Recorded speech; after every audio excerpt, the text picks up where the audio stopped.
Welcome to the 100 Real Women podcast. I'm your host, Teresa Kittridge, founder and CEO of 100 Real Women. We're a nonprofit, nonpartisan organization dedicated to creating connections and inspiring leadership. We see a future where more women are in positions of leadership, and we are set out to interview 100 amazing women doing important work in rural America. And today I'm really excited to introduce you to our guest. It's Kris Shelstad, and Kris is from Madison, Minnesota. She right now is building and continuing to build out Madison Mercantile. She's a mission-driven entrepreneur and more. And everybody, welcome Kris to the podcast. Hi, everybody. Thanks, Teresa. Good to see you. Thanks for doing this today. You've got so much going on in your life. I really appreciate you taking the time. But sometimes it's nice just to sit down with a friendly face with who has a kind of the same mission in life and have a cup of tea, right? That's right.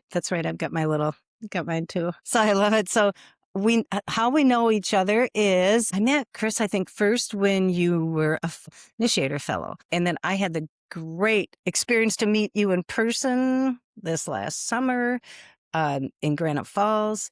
And then I got to come to your place, which was so incredible. I can't even begin to describe all the amazing things you're doing there. So also Kris is a regular in our programming with Morning Connections, which is always my highlight of the week to get together with all of you amazing women. So Kris, we'll just jump into it if that's okay with you. I was sort of hoping, I don't do an intro or bio, read a bio. We've tried back and forth with our format. And why don't you tell us a little bit about yourself, and we'll weave in and out of that when we get into questions. But is there anything you want to tell about your background before we get started?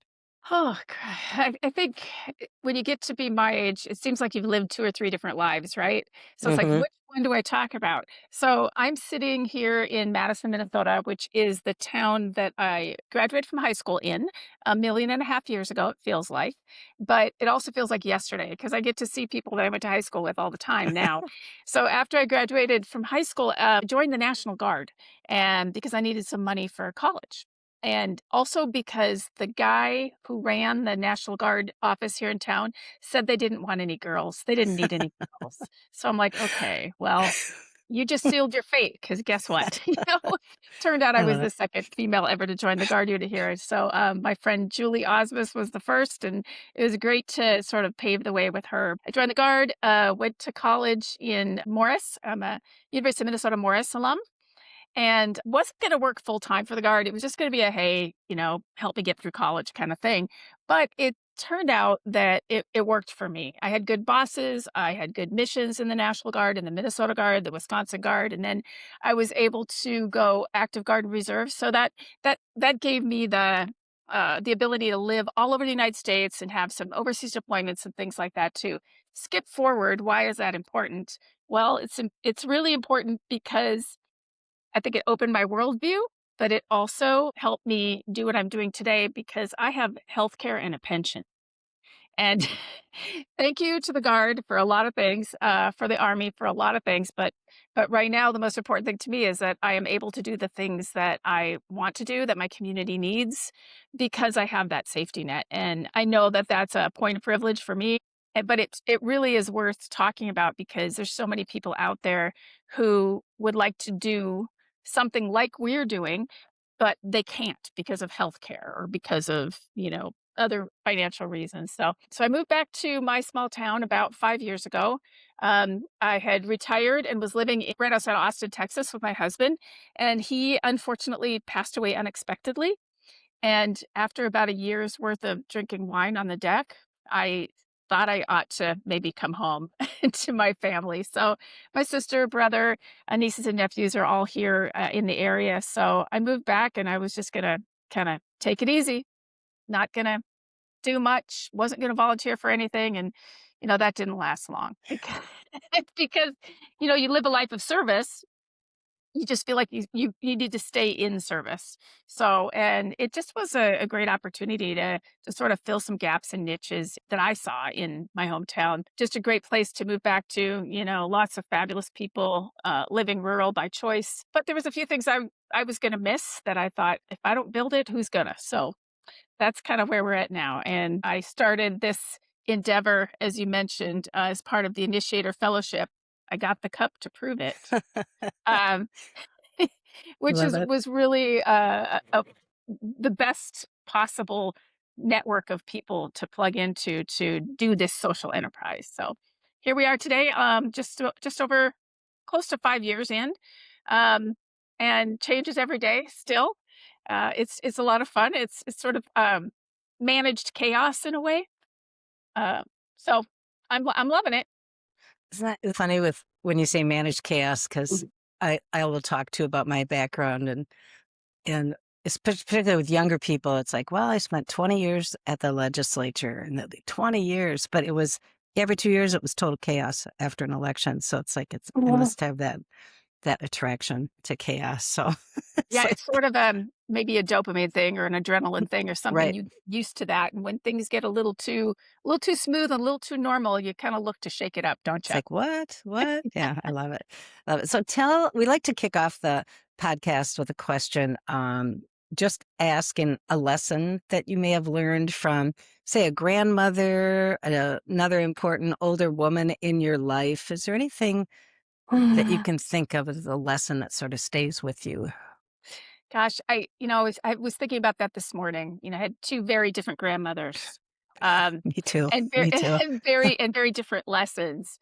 But the thing that keep coming to my mind was not so much a grandparent as women that I met here when I moved back. Kay and Annette Fernholz. They are now 86 and 87 years old. They're school sisters of Notre Dame, so they're nuns, but they're also sisters. And the biggest thing they taught me, so many things, but the thing I keep falling back onto is their concept of radical hospitality. They Yes. they just have never met a stranger, and everybody's interesting to them. No matter what your issue is or what you came through the door with, you're important and you're worth listening to. So that whole concept of radical hospitality, I think, just really informed what we're doing today.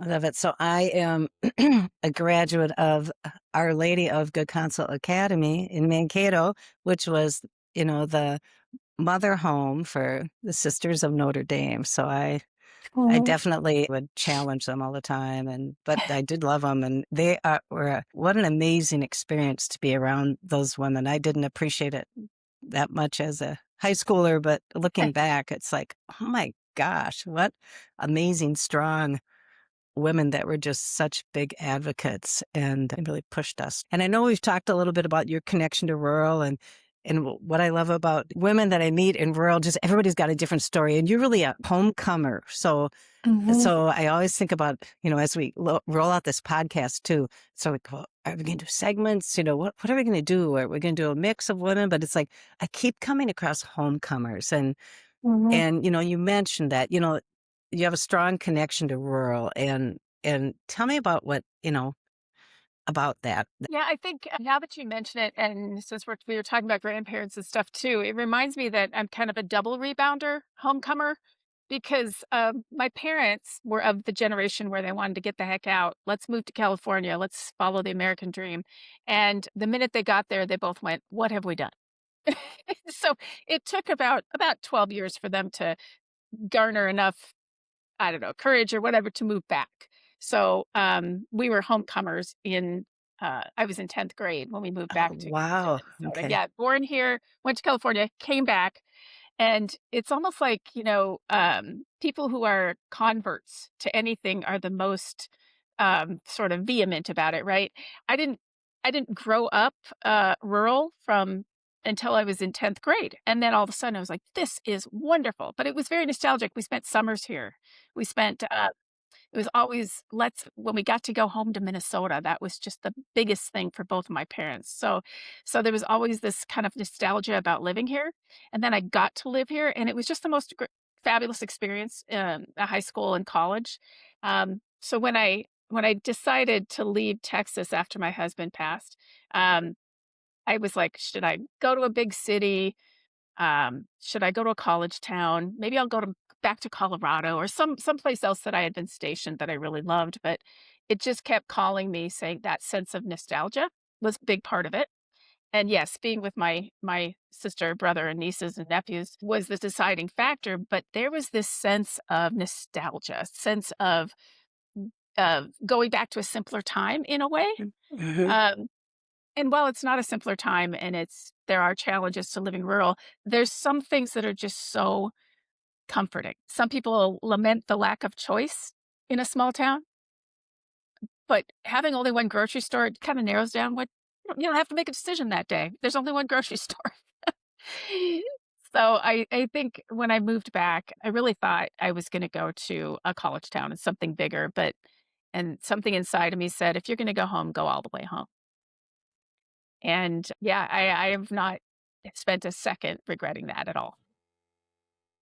I know, just because 'cause I've gotten to be at your place in Madison, I know that you're an artist. I know that you've built this amazing community gathering space and for all of the community. Can you talk a little bit more about the Merc and how did you end up doing that? And how, just how you built it out. I just think it's such an amazing story. And we'll share this, we'll share links, so people can learn more. But tell us a little bit more about that and just what, your part in the community there, which is really big. Some people, when they come today, they go, what was your strategy? What was your plan? And I just laugh because I'm like, there was no strategy. There was no plan. There was me coming, moving home in kind of a wounded state and needing to put my energy somewhere. I thought, okay, a coffee house, art gallery, something like that would be kind of nice to do. And a friend of mine who I had taken care of on hospice passed away right about the same time. And she was an artist, very prolific. And her estate sent me all of her work. So all of a sudden, I had over 100 pieces of art and I needed a place for them. So that was kind of a forcing function to get moving. So I was looking at a smaller building and I looked at all that art and said, we're going to need a bigger space. So this huge building, 15,000 square feet, which used to be a lumber yard and then oh gosh, it was a hardware store and a auto parts store. It was empty and had been empty for a couple of years, all on one floor. And I thought, okay, we could put a little coffee house and art gallery in here. But then when we got that gift of all that art, we needed all the wall space. so so it got to be a bigger mission. When I first started, it was literally just going to be coffee house, art gallery, little space, as I was gonna miss good coffee and art and some interesting music and, good wine, so we had to get a liquor license, so we had to get good wine. So, all the things that I was gonna miss, so I tell everybody it was a totally sort of selfish endeavor to begin with. I needed something to do with my energy and my grief, and I needed something to fill my time and to bring me those things that I thought I was gonna miss.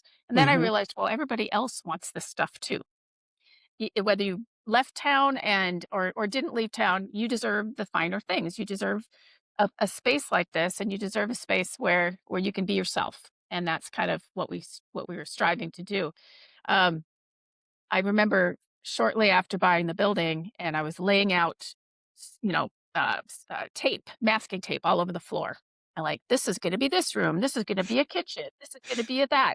And about half the people who walked in went, "This chick's crazy." Because it just didn't they're like, "What is it gonna be?" And I'm like, "It's gonna be everything."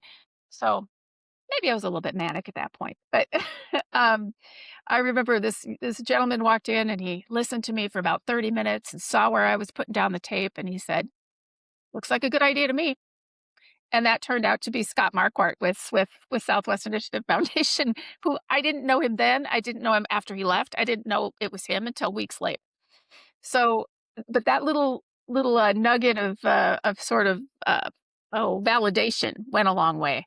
And then I'd have other people walk in and say, "Well, yeah, you should do this, and you should put that in here, and how about one of these?" And so we just said yes to everything. And when I say we, I mean me and my dog, because that was pretty much the team at the time. The team's grown a little bit since then, but, so we really did just kind of keep our ear to the ground and listen to the community and, not pretend we knew the answers. That to us was a really big part of this. We've all seen people come from, bigger towns to a small town and think they know what the community needs. Um, And I was determined not to be a carpetbagger, I guess, in that way, that even though I was from here, I didn't spend the last 40 years here. So I didn't want to pretend to know the answers. So we just started building and started writing grants and started getting a few small donations. And the next thing you know, we've pretty much maxed out 15,000 square feet. We're not completely finished building, but we have plans for every inch of it. So it's really turned into sort of the community's living room. That's the way I feel. I like it. Almost everything in this building was found on a curb or dug out of a dumpster or donated or came from grandma's estate or whatever, and so we didn't spend a whole lot of money making things pretty. We just tried to make everything functional and comfortable. And that's the way it feels. And some people think it might walk in and it feels like you're in an antique store, but that's a couple doors down. That's not here. So I really feel like one of our core missions is sort of sustainability and walking that walk. So reusing, recycling, and just kind of having items here that have a history. Originally, that was just because we didn't have a budget, but now, but now it's fabulous because people walk in and say, "I remember that sign," or "These chairs look familiar," and it starts conversations. Right. And that's been a lot of fun. So we have a couple of baristas part-time. We've got some folks doing social media, but we don't have a big staff at all. And just kind of still bootstrapping it, trying to figure it out. So we feel like maybe we'll grow up someday and have a real staff or something. But right now, right now it's just a few of us very passionate about the mission. Yeah, I hear you. And getting to visit was so amazing because what I saw was there was just places for everyone in the community. And I think in just living in rural for many years too, where do the kids go and where do the teenagers have to hang out? And I love that you provide space for everybody in the community and it's such a great convening space and all those pieces. So speaking of community, and I know you're very community engaged, but anything you want to share about Madison's county seat. It's a nice little town. How big is Madison? And talk a little bit about community engagement there. Yeah, so Madison's about 1,500, between 15 and 1,600 now. Back when I was in high school, it was almost double that. It was about 2,400. We had 3 grocery stores and 2 shoe stores and all that. So things have changed a little bit, but it's still very vibrant. Mhm. Some of these small towns, you drive down Main Street and there's a lot of empty stores, empty storefronts. Madison's pretty much full up on Main Street.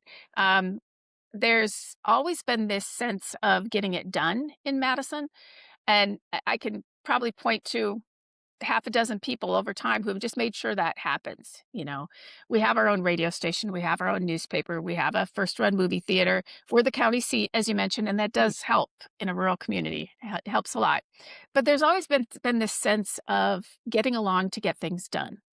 And about, I don't know, 15 years ago, folks in town decided to concentrate on making Madison a place where people want to live. They'd tried chasing smokestacks in the past, bringing manufacturing here or whatever, and those attempts just really didn't work out too well.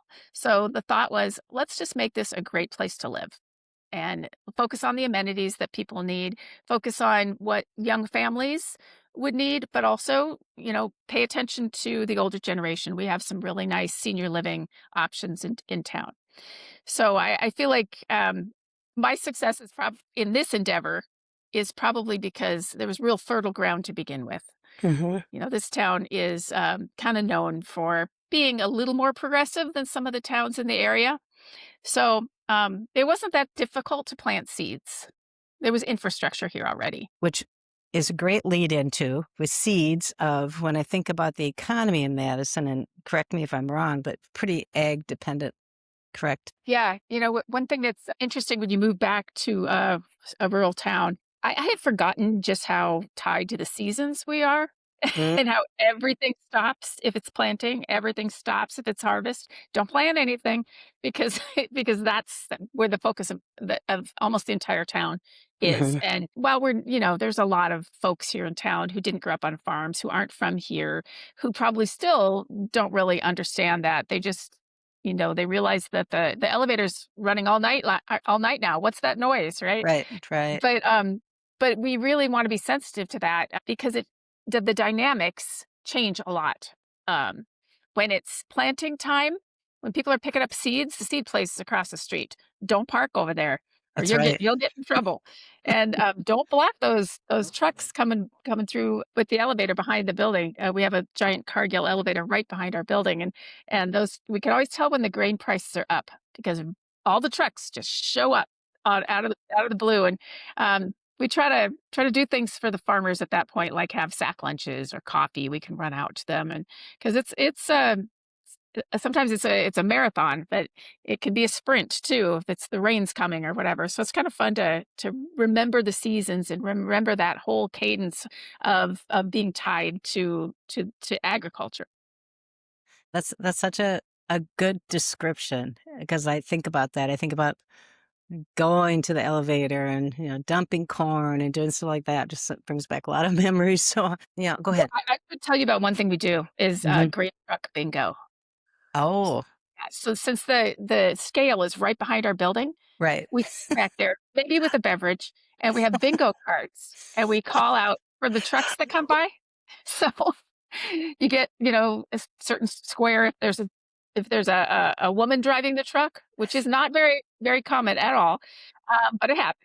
You get a square if there's a dog in the cab with the farmer with the trucker. So different color trucks and all that kind of stuff. So we have a good time with that.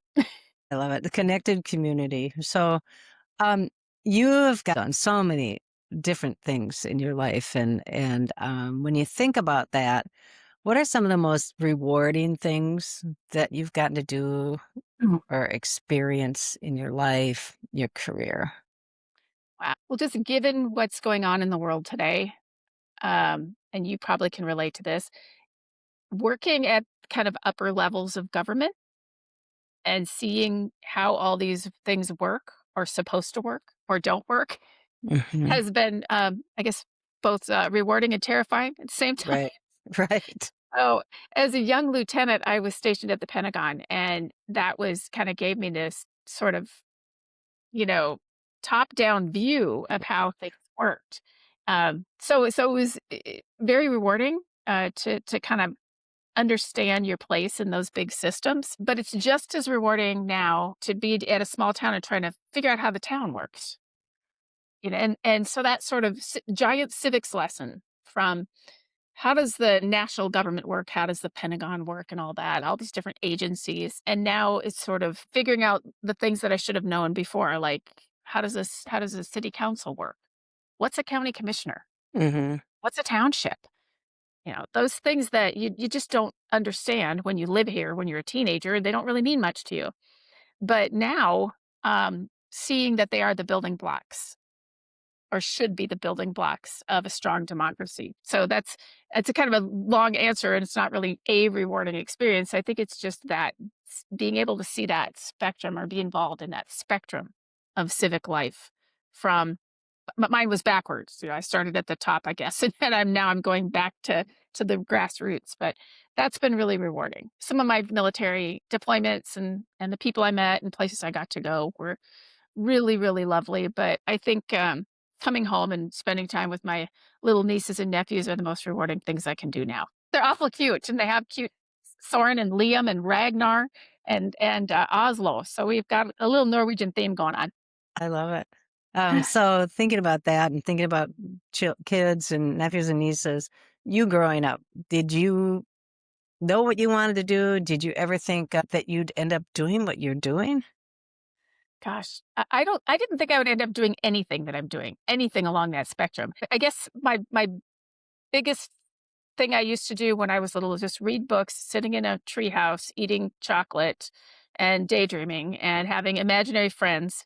So I think I wanted to be an actress. I wanted to be a writer. I wanted to be those kind of things. I thought I was going to be a writer at one point. And then I realized I was a better reader than I was a writer. But and then just the whole happenstance of joining the Guard, to make a little money for college, and if you'd have told me then that I'd spent 30 years in uniform, would not have believed that at all. No, things did not turn out the way I thought they would, but at one point I was gonna be a neurosurgeon. What else? all these things you do. And when I was in college, I was a little, I guess, confused too because I had a psych major and a biology minor and an art minor. So it was like the three quarters of the campus. So, so I think I always kind of code switched, right? And I think in the military, you did that too. It's like once you put the uniform on, you're a certain person with a certain set of expectations. Um, so I think uh, I didn't end up being an actress like I thought, but I ended up doing a lot of acting Hmm. along the way, right? And I think it still happens today. I was shout out to Mrs. Mills, who was who picked me for the play in 1979. I know I'm old. Um, and being in that play was probably a turning point in my life, knowing that you can get up there and be someone you're not, and everybody will believe you. Hmm. Hmm. Because that skill comes in handy throughout life, doesn't it? It does, and I like to call those very transferable skills, and I Mhm. always think the whole purpose of this podcast for 100 Real Women is to lift up women's journeys, women's stories, and so other women can see, oh, because I think some people think I've got to have a plan, I've got to have it all figured out, and, oh, that's how she went from that to that, and that's how she did that. Because I think that's the piece that you sort of minimize all the different transferable skills that you pick up along the way, and some people are just naturals. They have a plan and they go for it, and, God bless them. I'm still trying to figure out what I'm up to sometimes, Yeah, so yeah. Well, and you'd think 30 years in the Army would teach me how to plan and that I would be very rigid. But what it taught me is that you can have a plan. But a whole lot of people will have a vote on that plan. The enemy, the budget, the boss, all these other people can change that plan for you in a heartbeat. So you need to be able to be nimble when the plan changes. So a plan is nothing but a framework to start from, and it's a jumping off point. So we used to say, "No plan survives contact with the enemy," right? very true, Um, though. yeah, and then the other Mhm. thing in the planning side is another military thing that always pops back to me is an 86% plan on time is better than a 100% plan too late. So I keep thinking that, okay, just do it. Just you think this is the direction you need to go ahead and do it before it's too late. And I think that's a little part of what I'm doing now is like I'm not 20. I don't have time to plan. We just got to get it done. Mhm. Right, and I look at some of the young, moms or the young dreamers or people who have relocated here and they're not sure what they wanna do. I keep telling them, "Well, just come in here, we'll talk about it. Let's figure out how you wanna spend your days. What is your perfect day? What do you wanna work on? Let's see if there's a program or something like that that we can build here that feeds you, that helps you realize your dreams for your family or for yourself or for your community." And that's, I think, what this building a brick and mortar place like this can do is you have these opportunities for just, you know, ad hoc conversations about these things. Um, and you can make connections for people. Um, Almost every time somebody walks in the door, I try to figure out who are they and what can I do for them? What do they have to give to this organization? What can we do to help them do whatever they need to do? So I feel like I'm a speed dater for friends. Like, "Hey, you need to know that guy," or, "That's a great idea. This other person's doing something similar. Maybe you guys could band together." So it's really been sort of building those connections has been a joyful thing. Yeah, and I do think that's where we're kindred spirits too, because I think that we're at that age and experience that we've had in our lives where it's for us to give back and to figure out how to connect people at all ages, all communities. But that's what drives me. That's what I love to do. I think with young people too, it's sort of like, oh my gosh, how can we be better supporters of young people, of women? So Well, people need to make their own mistakes and learn from them, but it doesn't have to be so difficult, you don't you don't need to navigate all of this stuff alone. right, There's somebody who's already been through it. right, right, So right. so I really enjoy that too. It's like, let's sit down and let me show you what I learned about X or Y.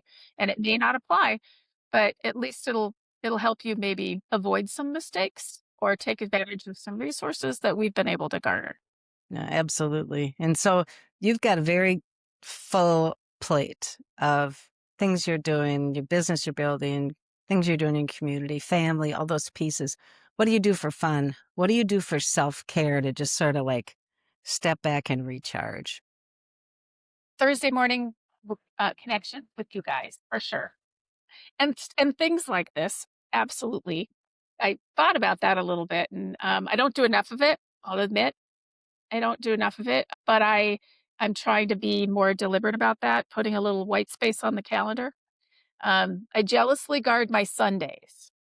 There My you go. Sundays are like, don't anybody talk to me. I've peopled enough, right?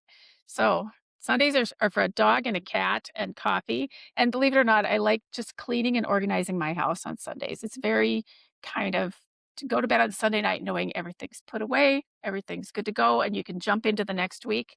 That's very some people would think that's no fun, but to me it's very comforting, you know?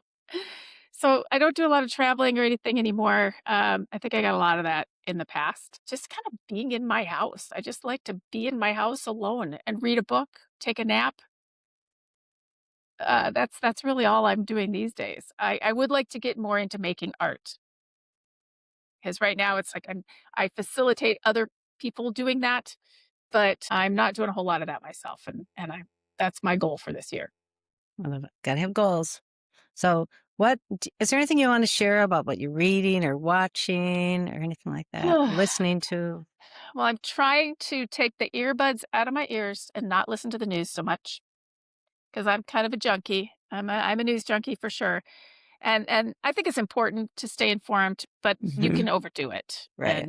and I was definitely overdoing it for a while, and then I was reading things that were sort of in that vein as well.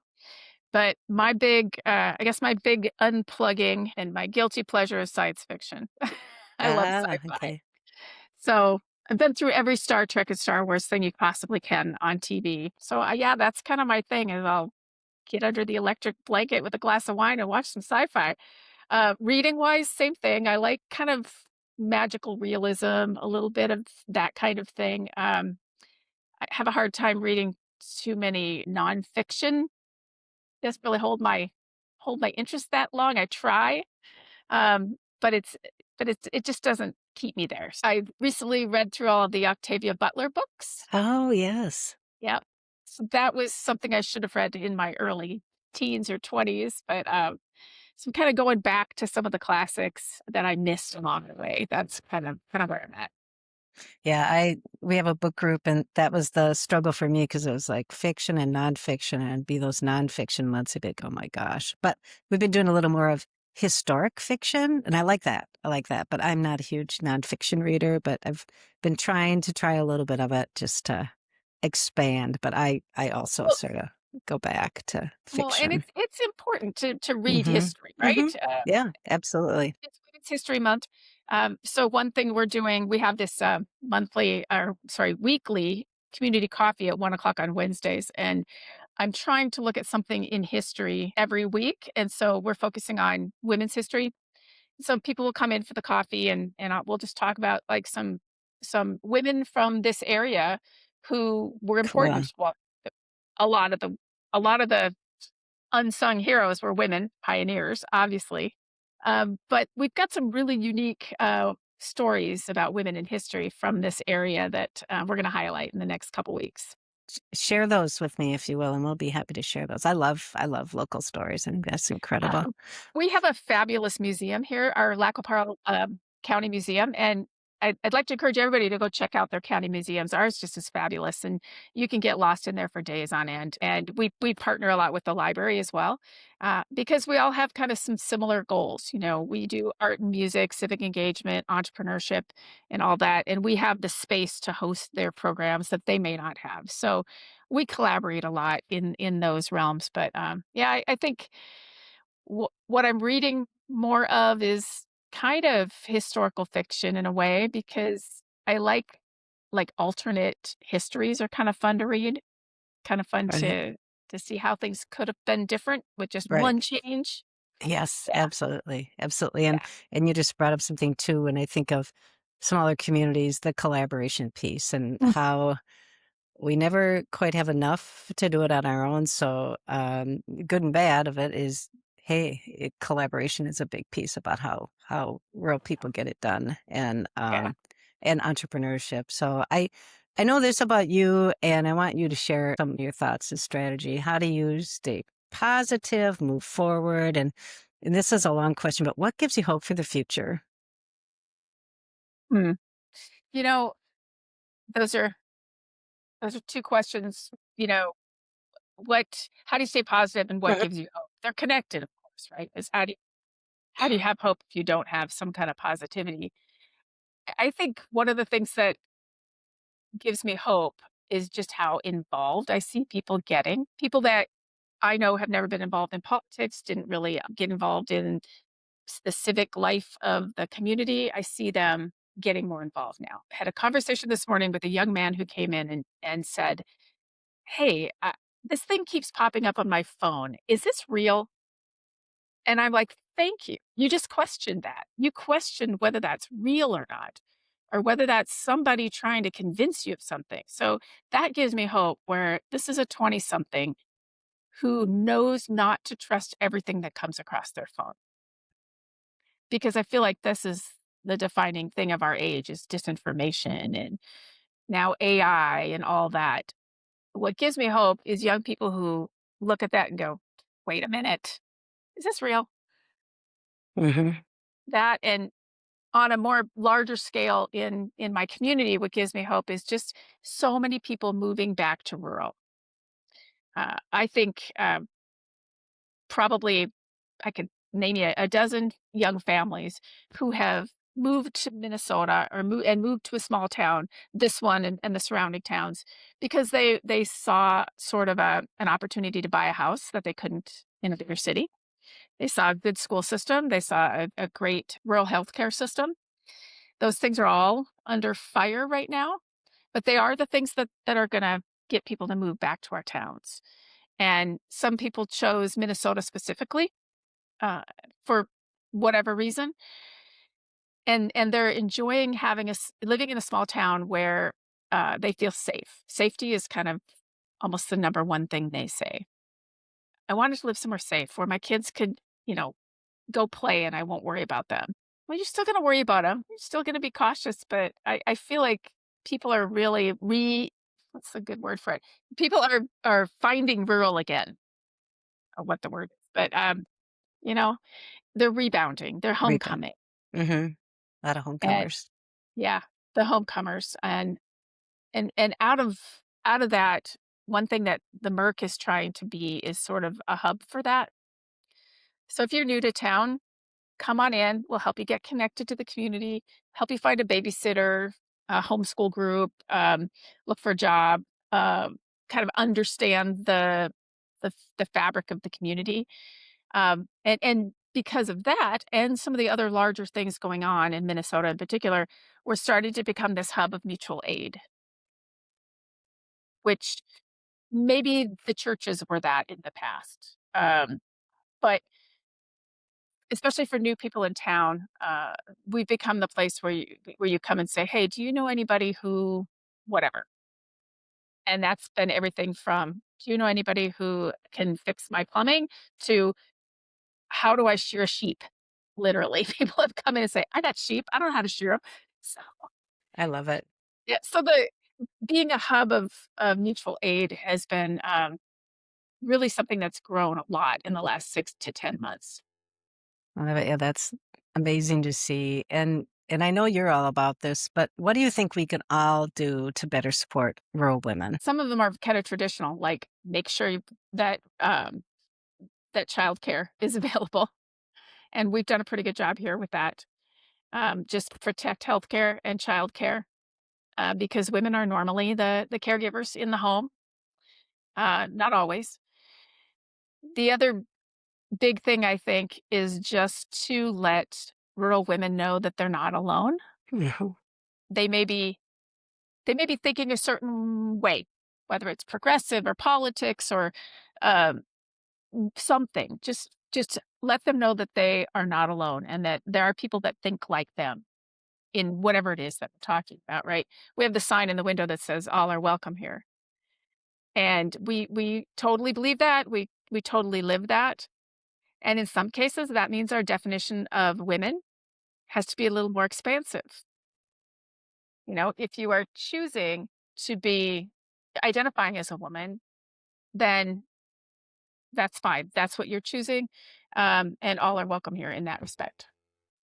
Love it. And I know we're gonna wrap here soon, but I like to ask this last question of sort of like it's again a two-parter. Sorry to do that to you, but it's sort of like what advice would you give your younger self? And what advice would you give? And we've been talking about this younger women who are trying to navigate life in rural America. Oh, geez. Um, Let me think. What advice would you give your younger self? I know that's always a fun one. Well, it is. It is because Hmm. um, knowing what you know now, you know, I think I would give my younger self the advice that not to worry about your outward appearance so much, and even though I don't feel like I did that all that much, it was in that age, we didn't have TikTok, we didn't have all this kind of stuff, but, we still spent too much time thinking our hair was thin and we were too fat and we didn't look the part and all that. Don't worry about what you look like. Don't worry about what other people think about you, because guess what? They're not thinking about you. Just yeah, and I think that's true in any age, so that's the advice I give my that and just trust your gut. Hmm. Just trust your gut. If it you don't worry. Again, it goes back to the don't worry about what people think of you, but just trust your gut and go with your go with your dreams. Oh, I don't know exactly how to put it, but just don't let the society's definition of what they think you need to be stop you from being who you are. Absolutely. Yeah. Absolutely. Anything else you want to share, Kris, before we wrap? Oh gosh. Um, I think I just want to share that if anybody wants to do something similar to this in their hometown or in a town, the first thing you really got to do is just listen to the people in that town. We jokingly say, well, we got to dance with the one that brung us, right? Hmm. And we might want to bring big change to a town, but you have to be part of it first. You have to really understand um, where people are. Meet them where they are is kind of the phrase people use. But I would say every small town needs a gathering space that is not tied to a church or to buying something or tied to your employment or tied to some outside construct. Um, we try to be everything to everybody, and that doesn't sound like a great plan, but it's working. I love it. I love it. Well, thank you. Thank you so much. And thanks everybody for tuning into this episode of the 100 Roland podcast. I hope you enjoyed this conversation with Kris as much as I did. I learned something new every time. I love it. So if you like this episode, don't forget to subscribe, turn on automatic downloads, and follow us at socials at 100 Row Women. And you can join us each week as we release a new podcast. And if you'd like to support our mission and keep this podcast going, share it with your friends and leave a rating and review. It only takes a few seconds and it really helps us reach more people and inspire more leadership. So to donate or find out how you can get involved, follow the links in the description. And thank you, and we'll see you next week. Thanks. Thanks, Teresa.